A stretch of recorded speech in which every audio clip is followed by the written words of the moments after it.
3, 2, 1.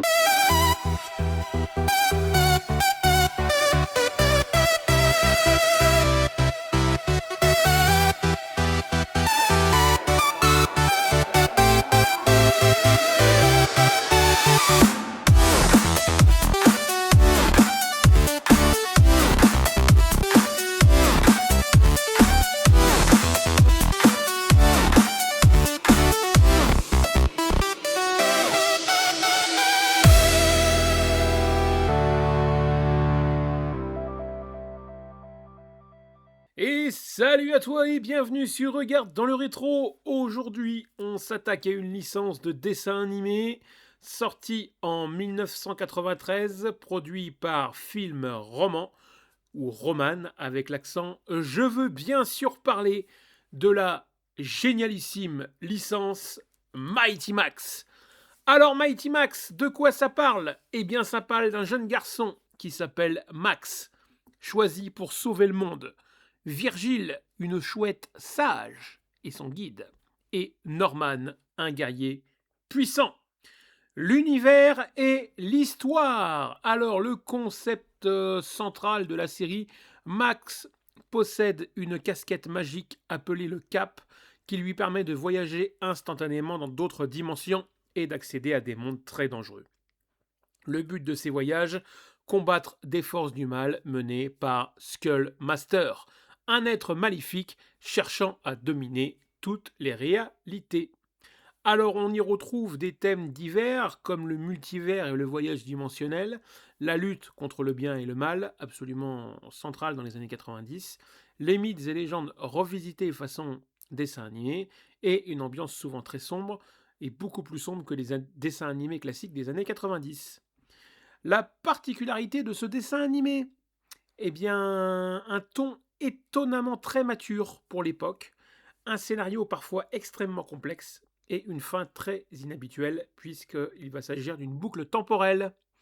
Alors pourquoi ce dessin animé est culte? Eh bien tout simplement parce qu'il y a un mélange unique entre jouets, séries et univers très sombre. Le concept de mini-monde innovant dans les jouets, la nostalgie forte des années 1990, comparable au format Polly Pocket, aux micro-machines, mais avec une identité beaucoup plus aventure-horreur. Vraiment, c'était très marqué. Alors, de ces dessins animés, bien évidemment, en sort une gamme de jouets produits par Bluebirds Toys en 1992, avant donc la sortie en dessin animé, et qui va être distribué ensuite par Mattel dans plusieurs pays. Donc le concept Mighty Max est une gamme donc, de mini-univers compacts. Chaque jouet a une petite boîte qui s'ouvre, c'est à peu près gros comme la paume de la main.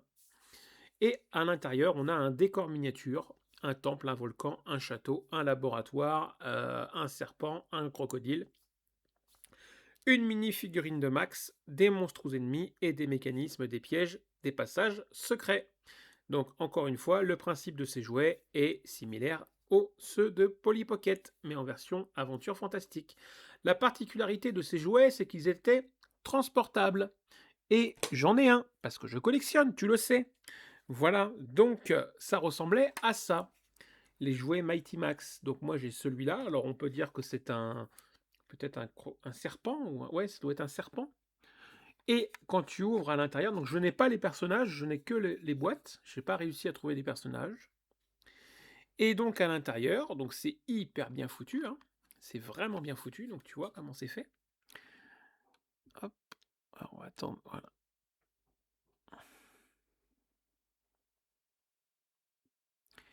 Et donc tu avais les petits personnages dedans, et tu pouvais jouer avec. Et ça, c'était génial parce qu'en fait, il y en a plein, plein, plein des comme ça. Il y en a de toutes sortes. Il y a donc le temple, le dragon. Il y en a, ils sont magnifiques. Le serpent, le cobra, il est magnifique. Il y en a, c'est vraiment des œuvres d'art à elles toutes seules. Et donc d'ailleurs, je cherche ces jouets-là, hein. Je les cherche. Si vous en avez, vous me contactez, hein. Vous savez comment me contacter. Alors pas par les commentaires, vous m'envoyez un message et je vous réponds. Voilà. Encore une fois, je désactive les commentaires. J'ai pas trop de temps pour répondre à ça. Et comme les gens sont pas toujours très très futés sur YouTube, À un moment donné, j'ai pas de temps à perdre avec des gens qui sont mal polis, qui parlent mal, qui insultent les autres. C'est bon, j'ai autre chose à faire. Voilà, j'ai passé l'âge de ces conneries. Bref, revenons-en à notre, sujet. Donc les jouets Mighty Max, vraiment et puis c'est de bonne facture, hein. Vraiment, voilà, donc là on a bien en dessous donc la marque, Bluebird's Toy. Alors je sais pas si on va la voir, qui est ici là, voilà. Bluebird's Toy et ensuite distribué par Mattel. Donc ça c'est vraiment celui-là, je l'ai trouvé il y a pas si longtemps. Donc ça coûte pas, c'est pas excessivement cher, hein, encore ces jouets-là. On arrive à les trouver à des prix, tout à fait abordables à partir de 15 €. Voilà. Alors là, j'ai pas les jouets qui vont avec, hein, j'ai pas les personnages, j'ai que la boîte. Et si je pouvais avoir les personnages avec, ce serait top, ça permettrait de compléter la collection. Et puis bien sûr, je recherche toute la gamme des Mighty Max. Alors, c'est facile à trouver sur eBay.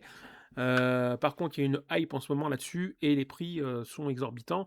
Et moi, j'ai pas envie de mettre 50, 60, 70 € dans des jouets comme ça. Moi, mon budget max là-dedans, c'est 15 €. C'est déjà très bien et je vais rarement au-dessus. Tout ce que j'ai dans ma collection, alors j'ai des choses qui coûtent très très cher. Mais maintenant, je veux plus investir de l'argent parce que je trouve que ça prend des proportions sur certaines choses absolument folles. Où on va arriver à avoir des jeux à 7, 8, 900 €. Enfin, pour moi, ça n'a plus de sens. Donc je préfère, tant pis, je me prive, j'enrichis pas ma collection, mais c'est pas grave. Je préfère, voilà, c'est très bien chez les autres. Voilà. Donc si vous avez des petits Mighty Max comme ça, eh ben, vous me contactez et puis on fait affaire. Si c'est raisonnable, bien sûr. Je vous remonte l'intérieur, parce que c'est vraiment chouette. C'est vraiment bien foutu. C'est vraiment de bonne facture. Et puis c'est costaud, hein. Je vais te dire, c'est top, hein. Voilà les petits Mighty Max. Alors, c'était une toute petite critique, chronocritique, petit épisode sur la série Mighty Max. Il n'y a pas grand-chose d'autre à dire de plus, à part que c'est une licence qui a très très bien fonctionné. Il y a eu beaucoup de jouets comme ça. Il y a vraiment des trucs qui sont magnifiques, hein. Vraiment, vraiment, il faut se pencher là-dessus. Et ça, c'est vraiment des jouets que j'adore parce que c'est transportable. Et à l'époque, moi, quand des fois je prenais le train pour aller dans ma famille, et j'emmenais ça, hop, quand j'étais gamin, tac, et je jouais là-dedans, et tu passais des heures à jouer, tu te racontais des histoires et tout, c'était génial. Voilà, il n'y avait pas de téléphone à l'époque. Ça, c'était un vrai vecteur social. C'était top. Et puis c'est vraiment bien foutu parce que là, on a les yeux en fait du serpent qui sont là et qui font en fait le pont. Tu vois, et quand tu fermes, pic, ça fait les yeux. C'est vraiment bien foutu. Voilà les petits amis, c'était la petite vidéo sur Mighty Max. Alors, je vous souhaite une excellente journée. Prenez soin de vous. Rappelez-vous que vous avez été des enfants. Continuez à jouer. Et je vous dis à la semaine prochaine.